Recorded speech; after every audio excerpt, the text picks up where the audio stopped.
This is the Plot Thickens with Cassie and Amy on SwinRadio. This is Cassie. And this is Amy. And it's 3 p.m. and you're listening to the Plot Thickens on SwinRadio. We read and discuss creative writing live on air every Tuesday at 3 p.m. Now, was that a mistake, or did we open up? For any of the loyal listeners, you may have noticed that we took out the Swinburne and the students. Because we're opening it up to everyone now because no one's submitting to us, and we also hate Swinburne students. Yeah, pretty much. Despise them. Yeah, because they're not submitting to us, even though I'm up to people begging and bribing them. So we're switching it up a little bit. No one wants chocolate eggs, man. No one wants chocolate eggs. It's a losing market. And I should that know works this. for I'm a me. marketing student. Huh? Huh? Huh? Huh? What? What do we got today, Cassie? We have fan fiction! Yay! I'm actually so pumped. Yeah, I am too. We're reading fan fiction for a show we've actually never watched. Neither of us have watched this show. This is The Mandalorian. It's set inside the Star Wars universe. Haven't watched Mandalorian, haven't watched Star Wars. I've watched Star Wars. I'm at a disadvantage then because I haven't even seen Star Wars. Yeah, and we are going to be voicing characters that are in the show. We haven't done our research. We don't care. No.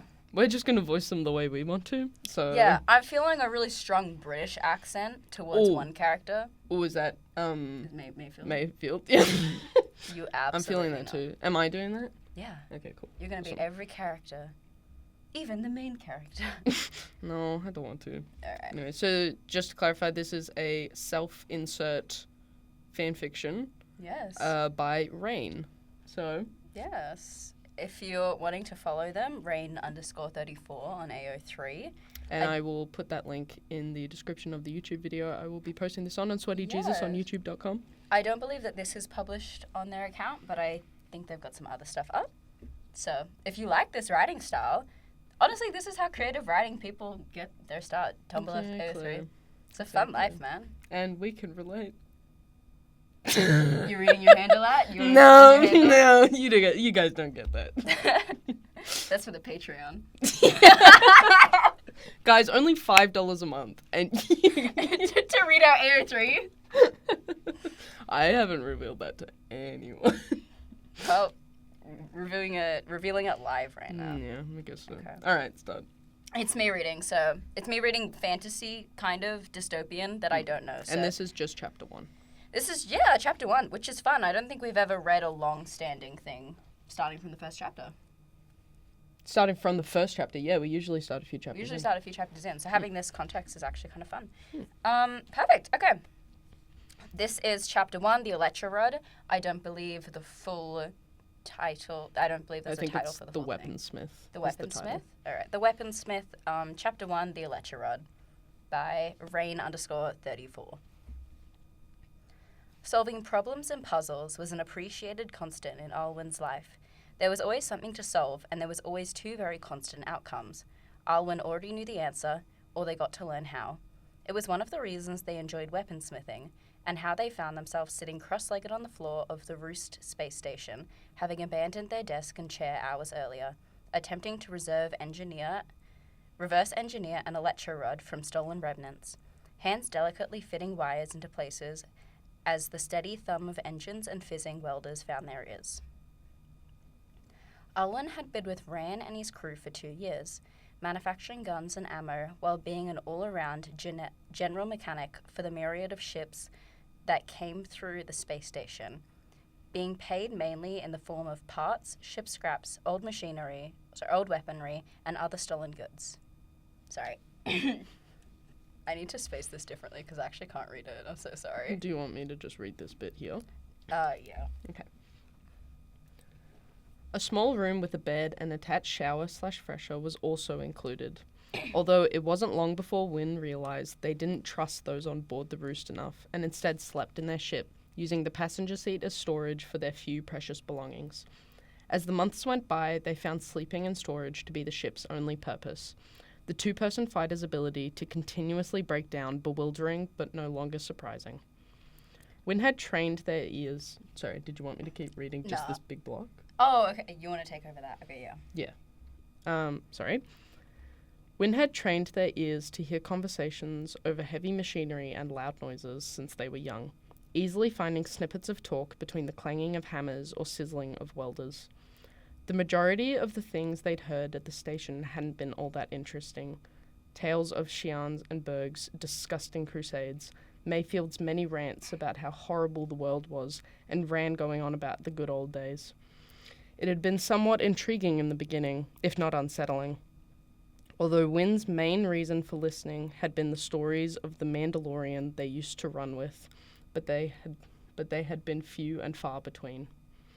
Plus, they'd be lying if they didn't admit the Twi'lek had the uncanny ability to make them feel the need to point every weapon outward, hackles raised. The other reason was once again trust. Rand's business was that of criminals, a strong no-questions-asked policy, which left Wynne thankfully not having to explain themselves, but also very weary of the people around them. So they made an effort to listen out for Rand and the other crew's voices while they worked. When Rand's voice floated toward them, the cautious whispers finding place among the machinery sound as he discussed their next mission with Shian, Zero, and Mayfield. They strained their ears, mask hiding their eagerness to steal information. Okay. Prison break. Dialogue. Prison break. They began crudely wielding the first two wires their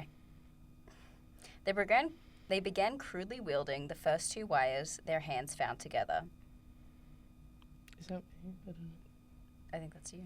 Quinn.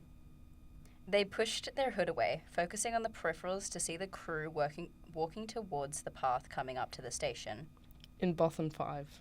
Their backs straightened, repositioning as they tried to hear Rand's absurdly loud version of a whisper. Mandalorian coming. Dank Farrick. Wynne threw their tools quickly to the side, blowing on their now burnt hand. Mayfield and Rand stopped as they walked past the now injured armorer. You good, Wynne? Yeah, Rand, just can't get this together. Shion crackled, the group continuing their whisper-filled walk as Wyan placed the not-working electro rod on the floor, following the familiar path to the first aid box, heart pounding like a drum. Despite the ease at which their feet moved, Wyan could not feel their body advance, their brain only capable of repeating the words, Mandalorian coming, while they hyperventilated. The pain of walking into the wall next to the medkit pulling their attention from Rand's words. Their forms sprawled out across the dirt-covered floor of the station. Wyan focused on the temperature of the cool metal floor below their hands as they tried to gather their guilt, shame, and relief. It didn't matter that they were alone or that the mask they always wore would hide their emotions. If they started to let it out, they knew they wouldn't be able to stop. Breathe in, breathe out. Just focus on what you know. What did they know? That their eyes stung, that their hand was burnt again, that the burn scars on their forearms would never fully heal, that despite years of searching, they'd finally found a Mandalorian now that they had stopped. They waved their hands in front of their face, trying to push away the desperate line of thinking. What do I do now? They paused, breathing in again. I have 10 fingers and 10 toes. Deep breath. I have red hair and blue eyes. Another deep breath.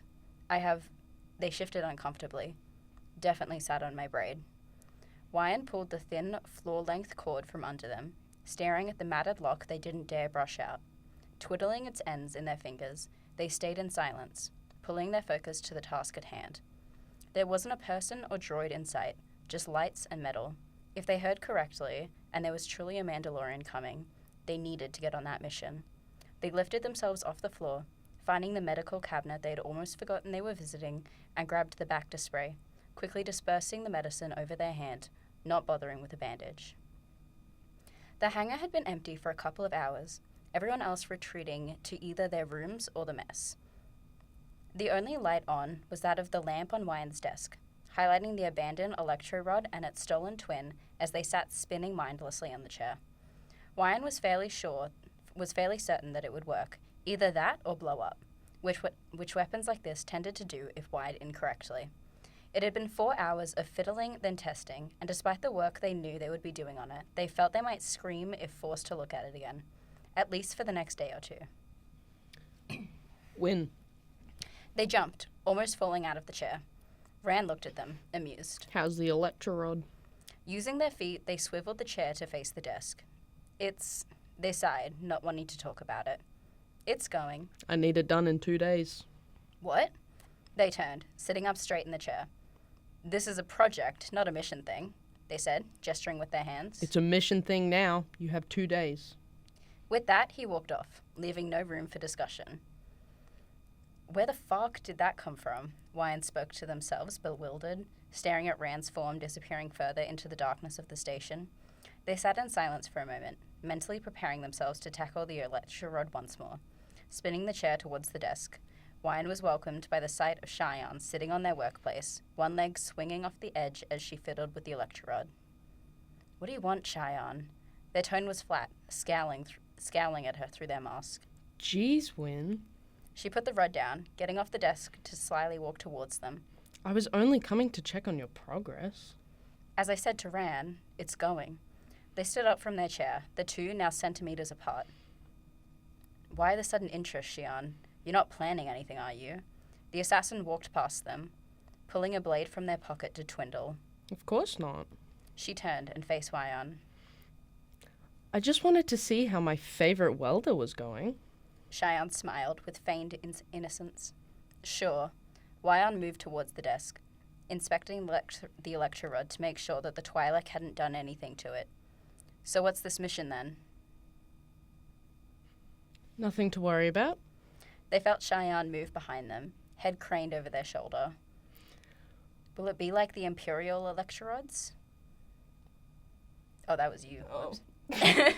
Will it be like the Imperial electro rods?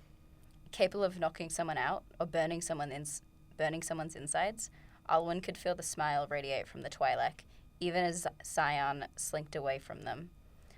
Wyan looked back down at the weapon in their hands, taking in for the first time what it really meant for it to be used. "I wasn't making it that," Wyan sighed. What do you need a weapon like that for?" They turned, seeing nobody behind them. Great. It wasn't as if Wyan was actually expecting a response, but some more information would have been nice, especially if this was about the Mandalorian.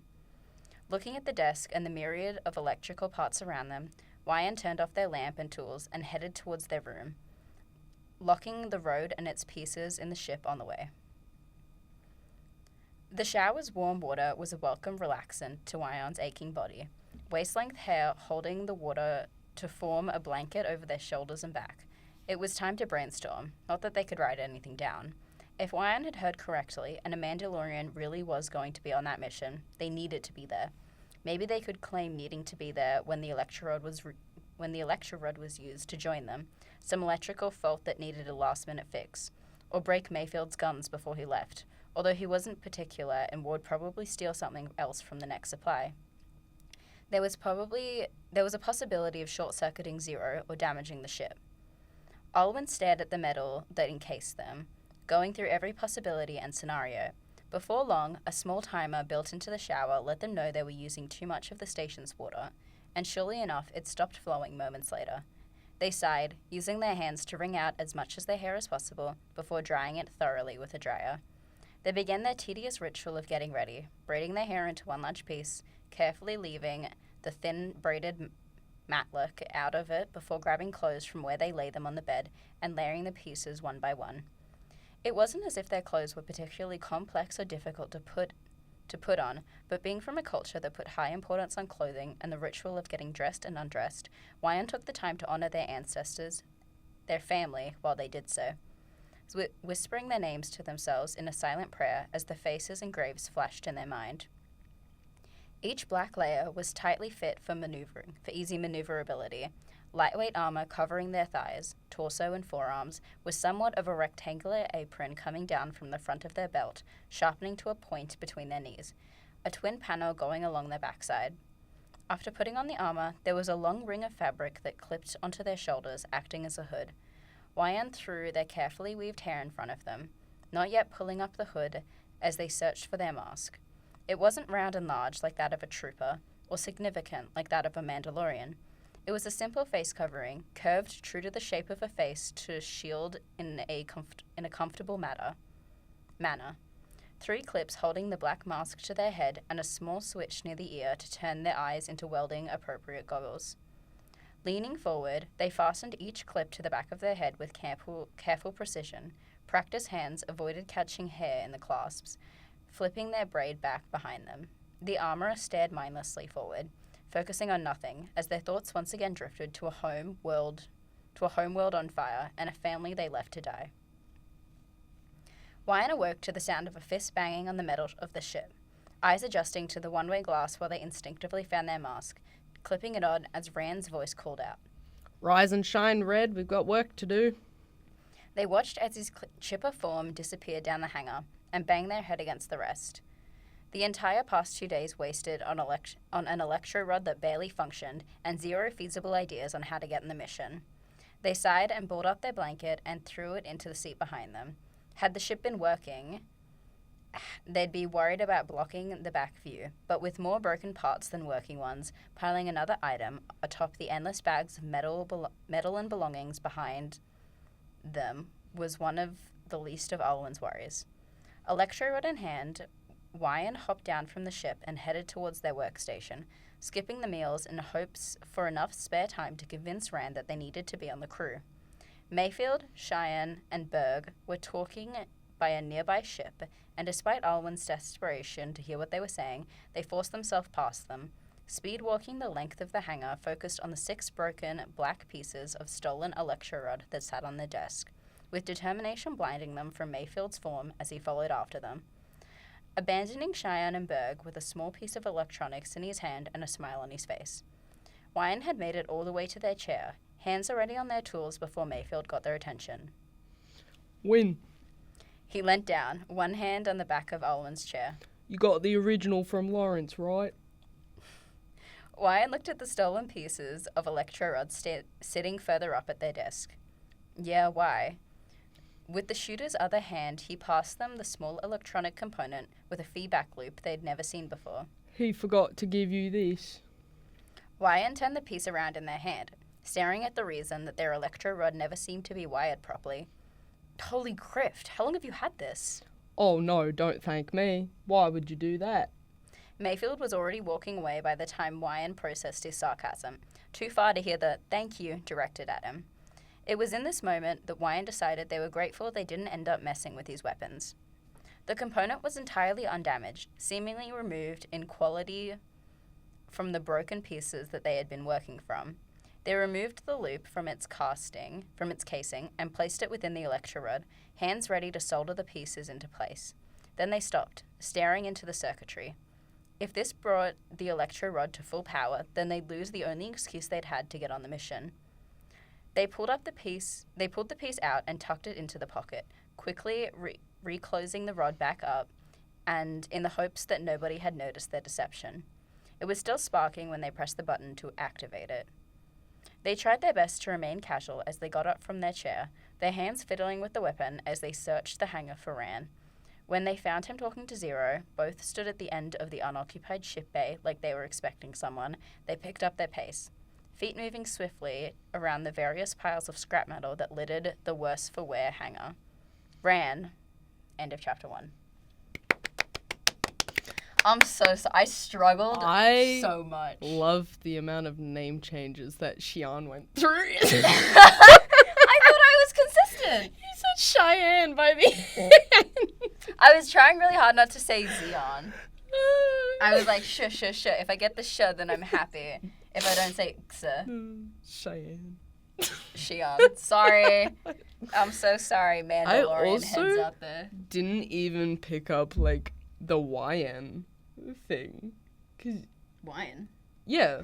Oh, how their name is pronounced? Yeah, because I said it as Win. Oh, Win. Yeah, because Alwyn. Alwyn. Oh, that makes more sense than Alwyn. But I love the YN. Because it's fan fiction. Because that's the self-insert. YN, your name. That's actually cute. I don't think that's the point, but we'll pronounce it Win because I do think that's how it's correctly supposed to be. Rain, we have some notes for you. That's the first note. Change the name to that. Yeah, just have YN, actually. This is an OC character. This is a reader. Yeah. I butchered so much of that. I'm so sorry. This is such like a good and interesting and well-written piece. And I was like, hang on a second. Hang on, let me change the name 5 times. Wait a second, I'm changing every name. It's not Mayfield anymore, it's Muffeld. Oh my god. Did you like my Mayfield voice? I did. Was that good? I did. Can you do it again? Give me something to say. Hey, baby. No. No, I'm not doing that. This is fan fiction. We need to ship every character. Hey, baby. No, that's not what it is. Well, what's a line that you think he would say? It's a I man, don't right? know. I'm just gonna go back to it. Go back to one of his lines. You got the original from Lawrence, right? Is That's that good? beautiful. Thank you. Because I would... If anyone Got the original from Lawrence, right? got the original from Lawrence, right? I don't think there's British people in Star Wars. No, sure there is. Sure there was. I'm sure they colonized something. Senator Palpatine is a little bit British. You don't know who that is. No? Is he a colonizer? He's a terrible person. Ah, close enough. Yeah, who, like, destroys the galaxy. Ah. Yeah, I've watched Star Wars. It's been a while, though. All right, let's get into this. Okay. Do you want me to start? Yes, actually, let's go with Okay. Wait, let me read my notes. Wait. that. Why are we so underprepared for today? I love that even though it is a fan fiction, and a lot of times when you are writing fan as we well know, As we well know. as you're writing fan fiction, is that it's easy to just get lost in the fact that you and the people reading it already know the world and the characters. This story does a very good job of setting up the world anyways, and setting up a lot of the characters as well. Because I think these characters aren't mentioned a lot in the show anyways, so it's really good to introduce them. And that just broadens your audience a little bit more, which I think is nice. And I feel like their roles were established pretty well as well. Yes. It was like the assassin said, or the shooter said. And like you kind of just got that Rand was the leader, because in the first introduction it was just Rand's crew. Yeah. So you kind of already got that kind of hierarchy. I don't even think that there should be differentiation in like how they were. Like, if they should have been revealed in their roles in different ways, I'm, like, fine with it just being the, like, the assassin said, the shooter said. Yeah, I mean, I guess it is also good just, as I said, I don't think they're very popular, like, they're not reoccurring characters. Fan like, I think they're favorites. not super popular. So to, like, remind even the audience, hey, We're this gonna is eat this our words character. if these are, like, some main characters. It's just what I heard. I haven't watched The Mandalorian. I'm sorry. I didn't do my research for this. Yeah, I will say that I was a little confused for a minute when it came to the Shion and Win interaction, where when I was reading it, I couldn't tell who was talking a lot, and I think we actually messed it up. Yeah. But when it said the assassin walked towards them, I thought that the assassin was Win. I had that as well when I first read it. Yeah. And then I was really confused because Win was so opposed to like violence and killing that I was like, this makes absolutely no sense that they're an assassin. Win as opposed to... Yeah, it was like taking in for the first time what it was really meant to be used for. That kind of like disgust and animosity towards violence. I was like, this doesn't make sense that they're an assassin. Yeah. Okay. But it is not Win that is the assassin. It's Shion. Sheen? Shion. Not Shion. So just a little more clarity, especially like when you're introducing characters, and especially when you've got a character who is non-binary, so there's no way to differentiate even between like gender, really. If you're like the assassin and then them, maybe making it a bit more clear on like who's talking and that kind of stuff.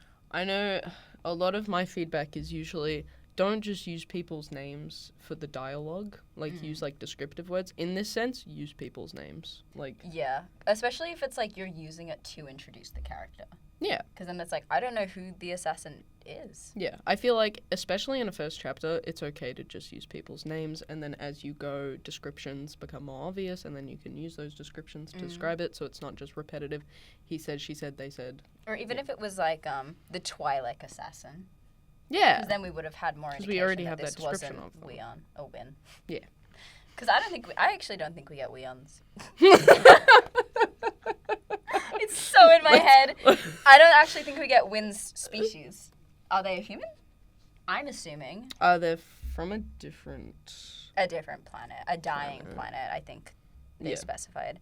And I guess this is where the whole fanfiction thing comes into it. And like in fanfiction, you don't need to set up every single point, and especially like small references, because it's catered towards like a specific audience who is searching this out, has already watched the show and looking for more content or like extended content.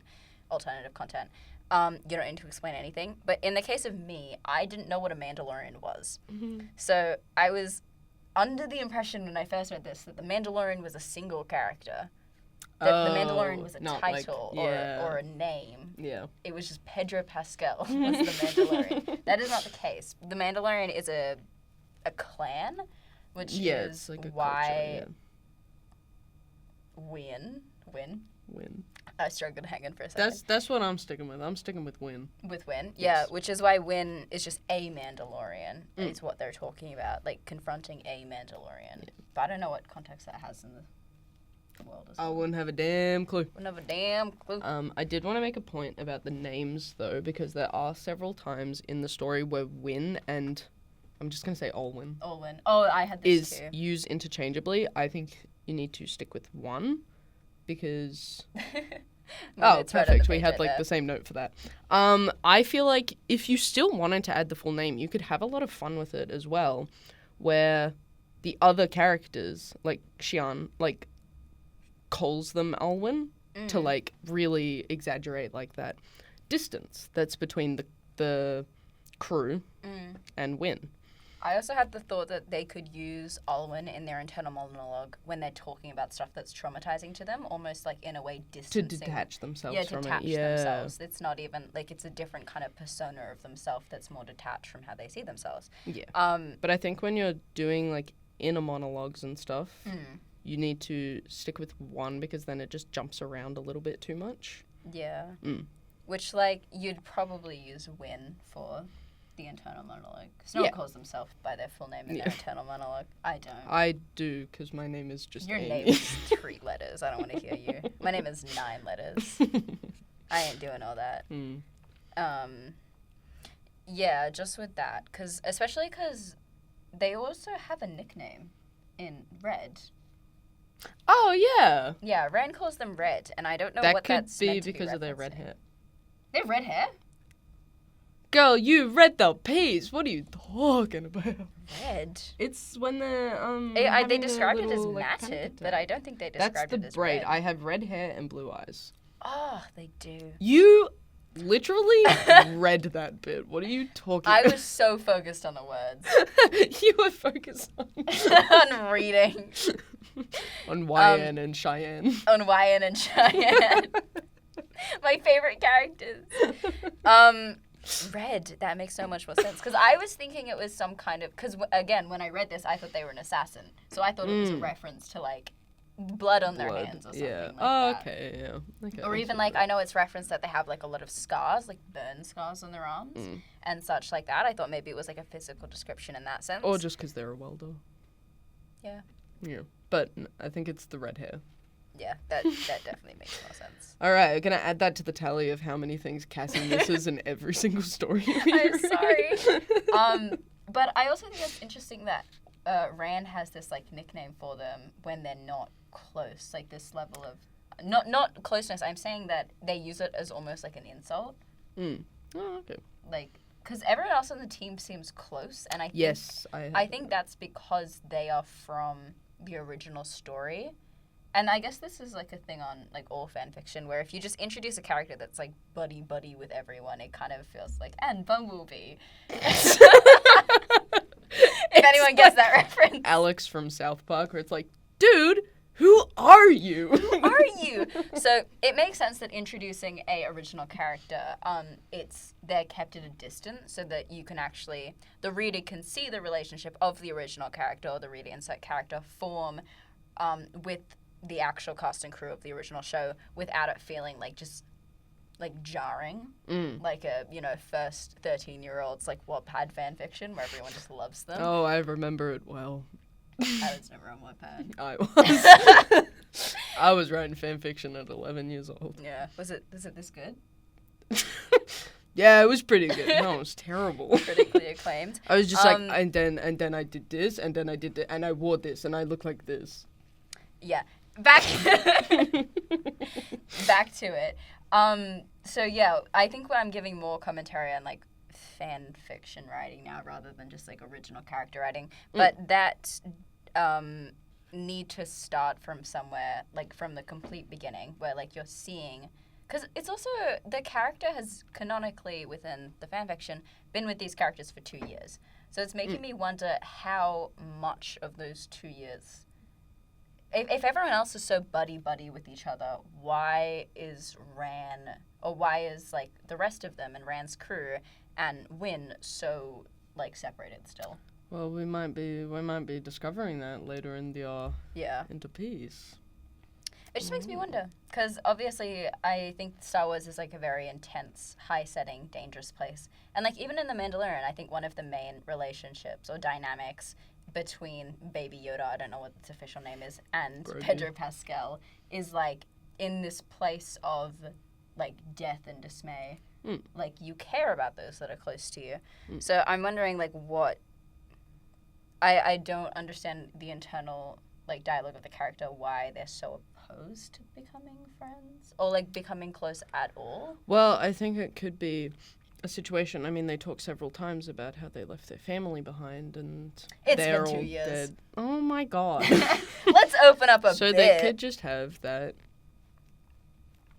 I don't know. To me, it would have made more Distance. sense if there was a reason for that mistrust. If they gave a reason towards Let's that also mistrust. just keep in mind it is chapter 1. Yeah. Yeah. Well, I'm just saying, like, obviously, these characters have shown to help out, Win in previous situations. They're giving them, like, tools and stuff to build all this stuff. In my head, I was a little like, where's this kind of... I get that we're all thieves, but where's this, like, huge animosity coming from? Maybe, like, if... Well, I had a note about that. Yeah? Yeah, I had very much. I like the kind of like unreliable narrator. I love a good unreliable narrator. Yeah. This feels very Katniss Everdeen to me, where it's like from Win's perspective, they're like they all hated me. And then meanwhile, everyone's like, what is it? Like, Goop. hey, Goop! They want to hang out with me after school? Yeah, that was sort of the impression I got. Whereas with Katniss, it's like, these people want to kill me and they want me dead. And then everyone's like, oh, Katniss. Oh, Katniss. I sort of got that impression with Win. Where it's like, they're like, I gotta keep my distance from these criminals. And like, I'm a criminal myself. They don't even know what I'm capable of. And meanwhile, everyone's like, yo, what the hell is their problem? Yeah. I guess that's just a personal thing then, because I don't like those kind of characters. Oh, I love those. I'm like, let's get over it. Like, let's talk. This is chapter 1. So Yeah.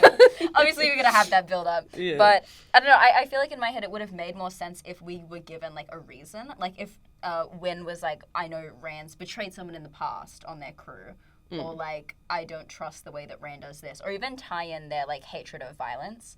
Like, remembering something about how violent Rand and the crew are, doing something else, and that's why they've chosen to keep their distance so much in the way that they have.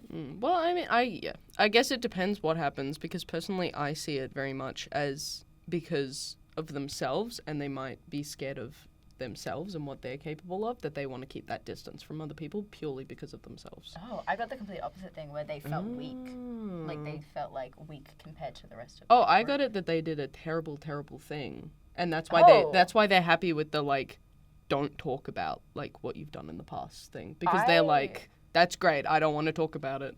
I didn't get that at all. I got, like, that they were so afraid and weak that they weren't able to do anything to protect their No, I planet. mean... Oh, I got it as they did something terrible. Let's move on. Well, no, this is an interesting discussion to have. Like, what would skew you one way or the other? Is that something? If that's going to be a core theme in the writing, is that something that should be pointed to one way or the other? Because if we're reading it in such different lengths, I'm reading it in the way that's like they felt so helpless and did nothing that it's almost like a like embarrassment. They talked about guilt and shame.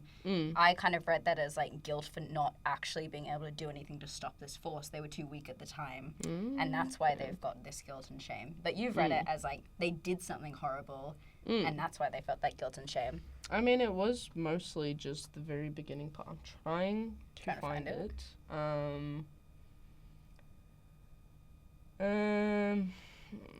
I think for me, the reason I read it the way I did was in the scene where they were talking about their burns on their arms. I took that as, like, they did a terrible thing and that's what all the scars are from, and then every time they get the scar, they're reminded of, like, this terrible thing that they did. I see that. I guess, yeah, it's interesting to see which way the story is going to go then if we read it in such different lights. Because I pictured this as a very, like, small, meek character. And they wear this armor. Like, they wear this armor almost in a way to, like, we have a whole scene of them putting on their armor. And to me, that kind of felt like their way to feel bigger. Okay. And stronger. Like, putting these layers on to not feel so weak. And then I also had another comment about, did you want to have anything else to add? Because I have a lot to add, so. to that specific thing? No, just in general. Okay. I want to make a point towards this whole dressing scene as well. And you mentioned it before in, like, the whole, I threw my hair in a messy bun and put on this outfit. When it comes to describing outfits in Oh, yeah. fanfictions. I understand the importance of talking about how, like, going in depth about it here, because it's saying, like, I want to honor my ancestors.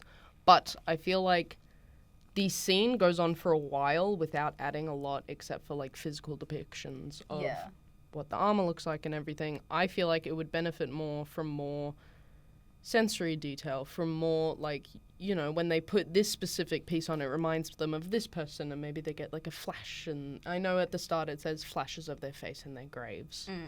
But I feel like having that intertwined with this putting on the armor from, like, their home planet, which has now maybe been destroyed. Yeah, because what I almost thought, and I'm purely, this could be nothing because I haven't seen the show, obviously.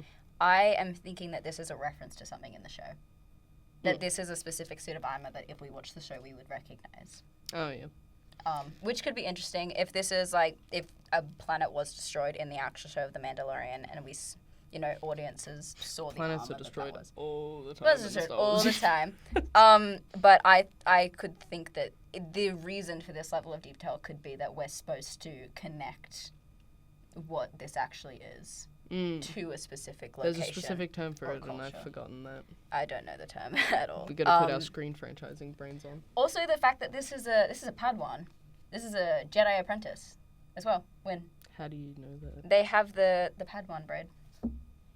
They have a matlock, but I don't know if that specifically makes them. No, they have a larger piece. They have a larger bit of their hair, and then they have a specific braid.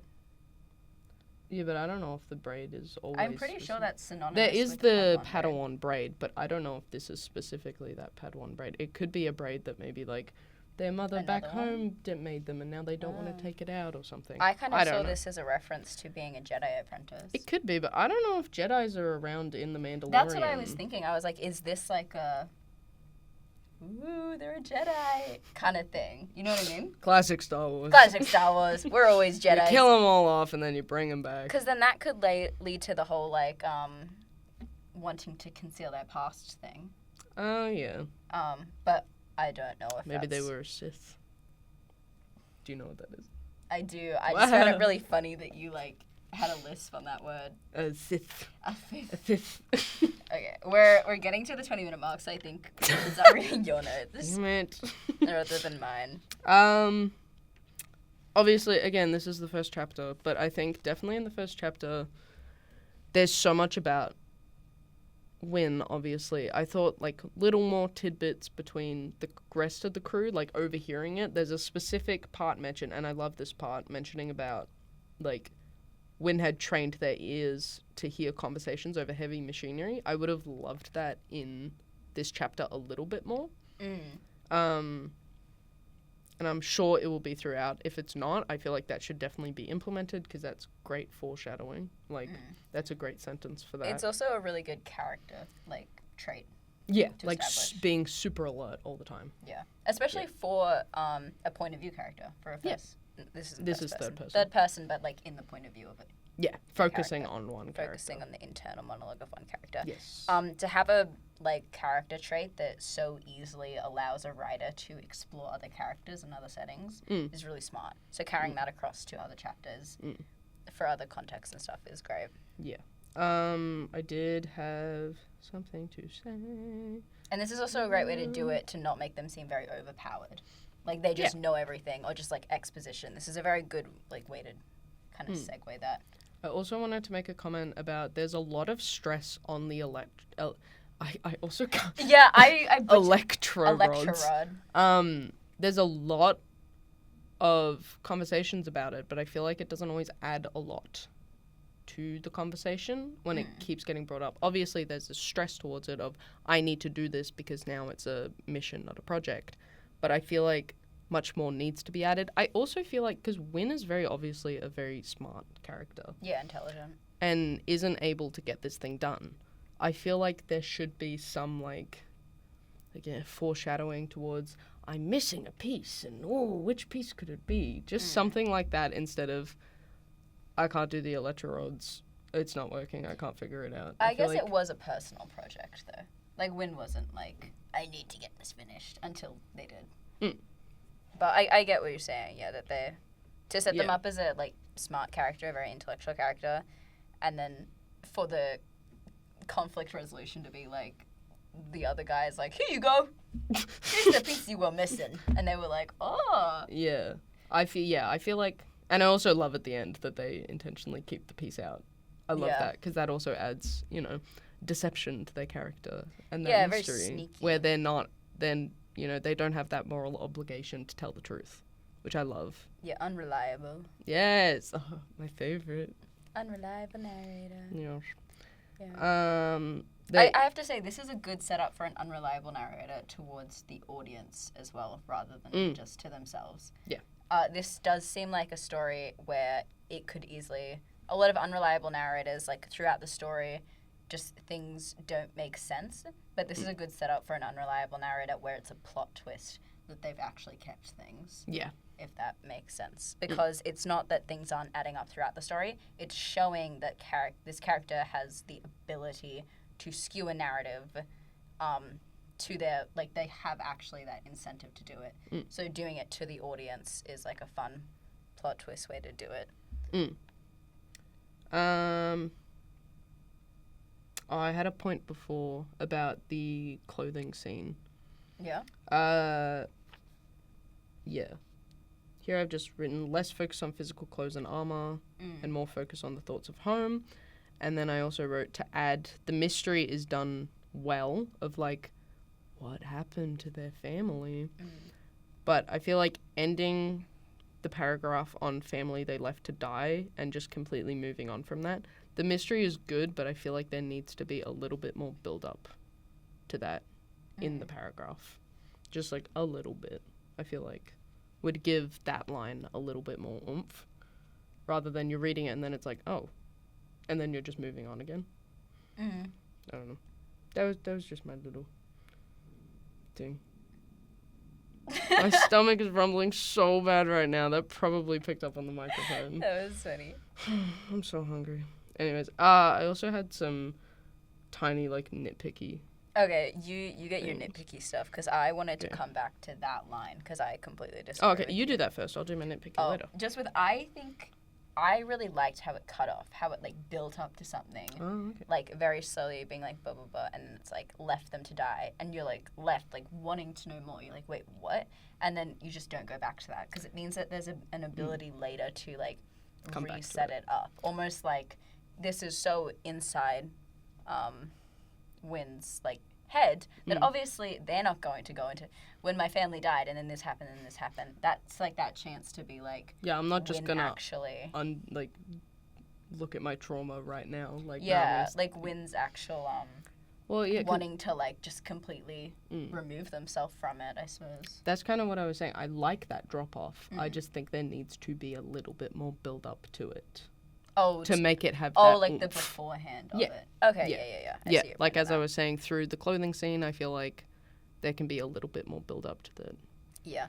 I also had another thing on sensory detail, because I love the sensory detail in the environment. I love that so much. You can already tell that this is a very dusty, grimy dirty workplace.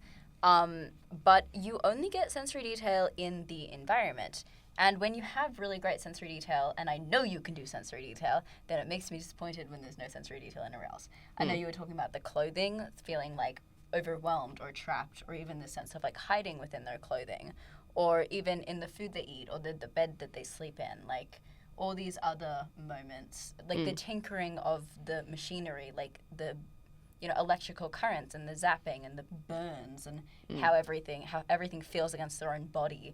like, those are great places to have that sensory detail to make it less just, like you were saying with the electro rod, just bringing up the electro rod every, like, now and then kind of felt like we're back at this electro rod and nothing's really going anywhere. If the electro rod and the process of fixing it is very important, ways that you can change up the dialogue is instead of just having that, like, description, to have the sensory detail of how it feels putting it together and, like, you know, the currents through their fingers, like how it almost feels like the burns, or how it feels similar to, like, how it feels like home, how it feels familiar.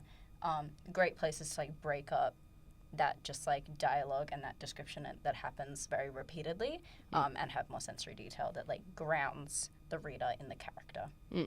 Yeah. I'm gonna get to my nitpicky stuff now. Because it was just, reading it, there was one bit that was, like, they sighed. Yeah. Which just had too many ands in it, was all. That was it. They sighed and balled up their blanket and threw it into the seat behind them. Just get rid of an and, put a comma there.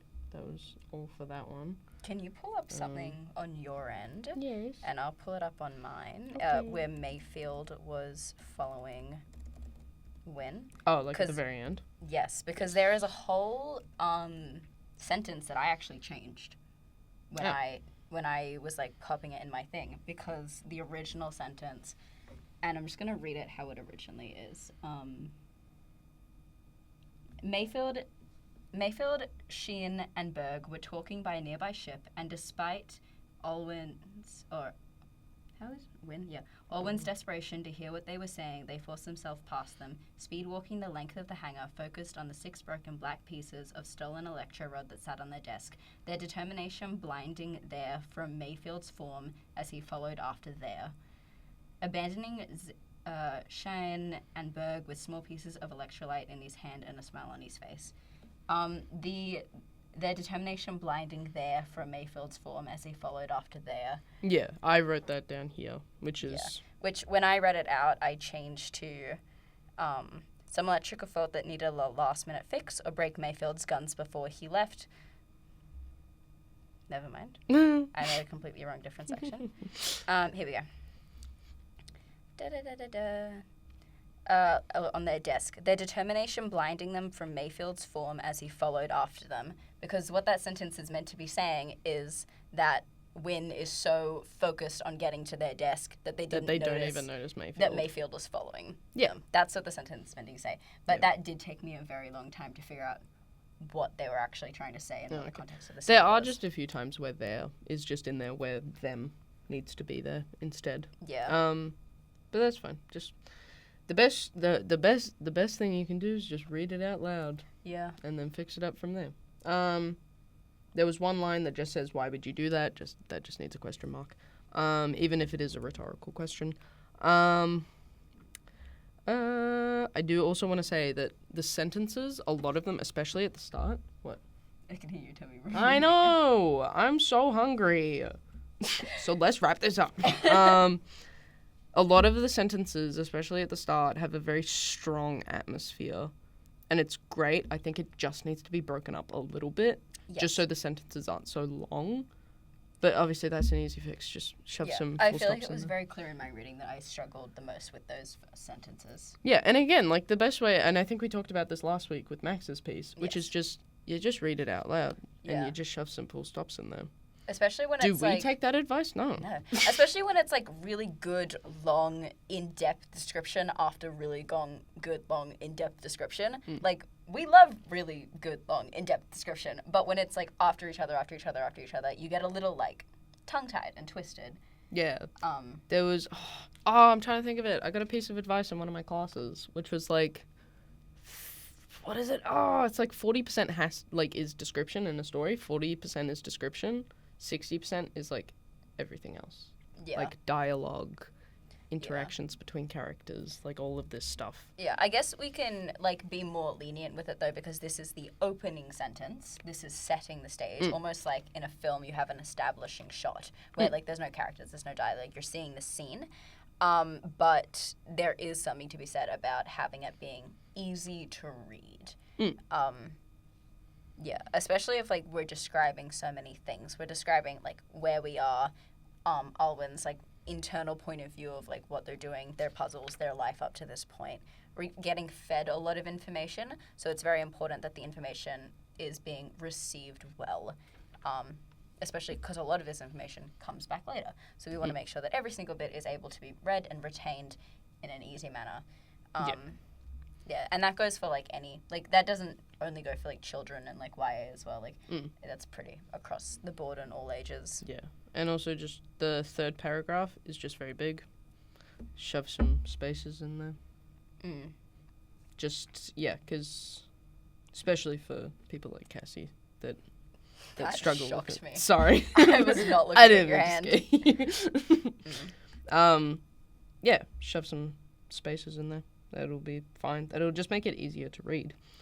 I had a few nitpicky things as well. Okay, cool. Just with the lines of dialogue that were isolated. And I love lines of dialogue that are completely isolated. I think it like sets up like a moment, like a shock value. But it is used a few times where I think there could be slight improvements to understand what we're saying.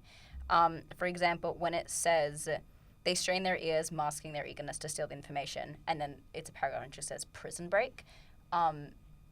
You do get across the point that they're overhearing someone say prison break, but it is a little jarring when you go from, I think, the longest paragraph, this is the third paragraph, in the thing, to a one line, especially if it's something they're supposed to be, like, overhearing.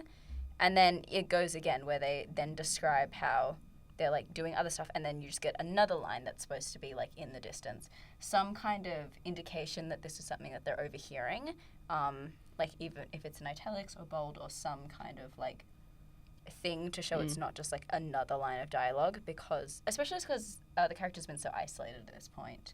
I think would have helped a little bit more to just set up that this is something that they are overhearing and something that they're trying to actively listen in on but they're struggling with, rather than just like a piece of dialogue that feels very just sudden within the line of text. Yeah. That was my one nitpicky thing, really. I feel like I had something else to say. Oh, yeah, just with the name thing earlier where we were saying I think it would be good to stick with either win or all win. You could also, again, play around with it, have some fun with it, because obviously there's a little bit of like a playful like relationship between Xian and Win. Oh, you got playful? Well, just like a little bit of like, you know, Xian likes to like tease a little bit. You could have like I got a rivalry. I did. Oh. Sorry. Oh, don't say my favorite words. We're wearing Shane and Ilya keychains. No, I wasn't gonna mention it. By the way. If you want to see them, you have to go to SweatyJesus on YouTube.com to watch this episode when I edit it and bring it out. I thought it would be fun to, like, you know, show that she's, like, annoying. To, like, call them Winnie or something like that. Like, play around with the name and especially be like, if, there is that, like, disconnect with nicknames. Yeah, and there's, like, a little bit of, like, that flirty, like, undertone as well. Yeah, we I feel like that shipping would our be... characters, bro. Don't send us stuff if you don't want us to ship your characters. Exactly. Please send us stuff. Oh, please. Actually, I really like that, especially if there is such, like, secrecy.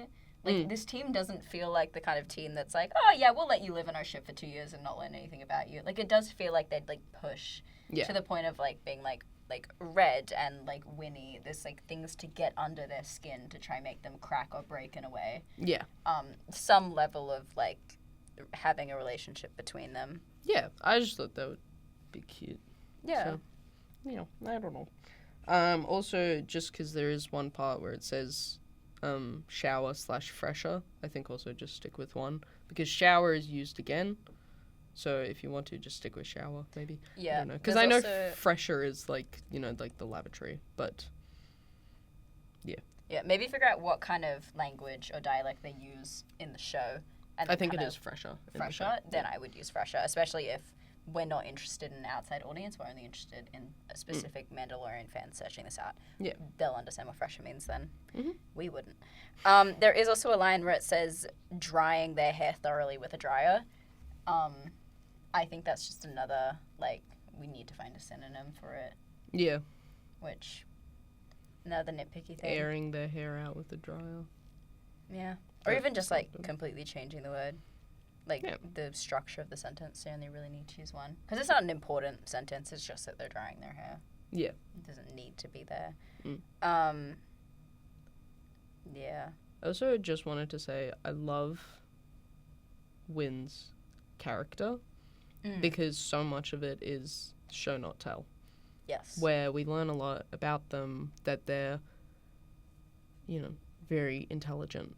They're not very emotionally intelligent, probably, but we learn a lot of that through just their actions and the way other people treat them and the way they talk, like even in a monologue. I feel like that is really strong in this piece. Yeah, I think it's good as well because this is a very common stereotype within like original character or insert character fan fiction. Yes. We have a character who's very mysterious and very intelligent, but within this, you see the reasons for their why they want to like remain separated from people, and instead of makes sense for the character. Yeah, instead of it feeling forced, the reader is instead curious to see like themselves why they act certain ways. My stomach gurgled again. So it's nice because it gives a reason for these stereotypes, which they exist for a reason. It's a really good trope to have this like mysterious character, especially if it's an insert character. Yeah, if it's a self-insert. Originally exist. Nothing wrong with stereotypes, just make them make sense.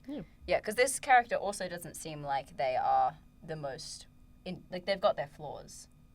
Yes, which is what we were talking about before, like a morally grey character. Yeah, who's it's like okay with lying. Yeah, it's an important thing for a character to have flaws, otherwise there's like really nowhere for them to progress. Yeah, obviously which this a lot one, of self-inserts are just like flawless. Perfect. Like Mary Sue's. Yeah, This one has a lot of room for improvement. People don't actually really like them. They're not being like, come on the mission with us. Like, they're not particularly close with people. They've got like emotional constipation. Oh, that's my favorite.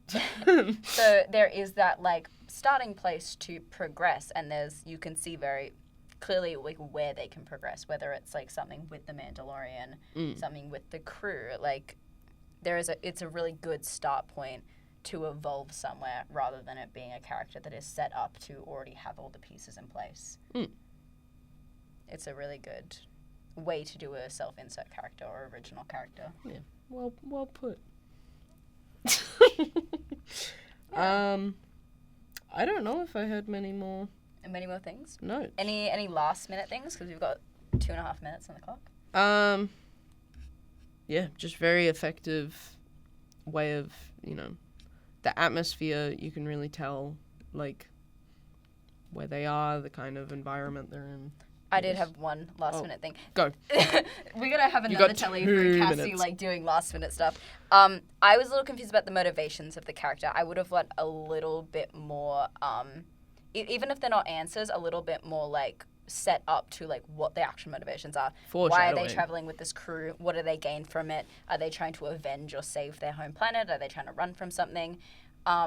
Some kind of level in that, because they said they were looking for the Mandalorian but they're not anymore.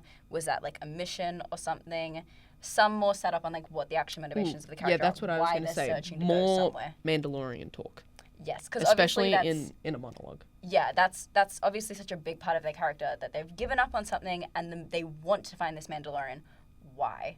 Even if you don't give the answer, to start some build-up of like why it could be, what their emotions are towards them. Is it a good thing that they're here? Is it a bad thing? Like, what are their emotions towards the Mandalorian beyond just like wanting to go on the mission to meet him? Is it a positive or negative connotation that they have? Like, what are those stakes? What are the stakes of meeting with the Mandalorian? And how does that affect the main character? That was my last minute thing.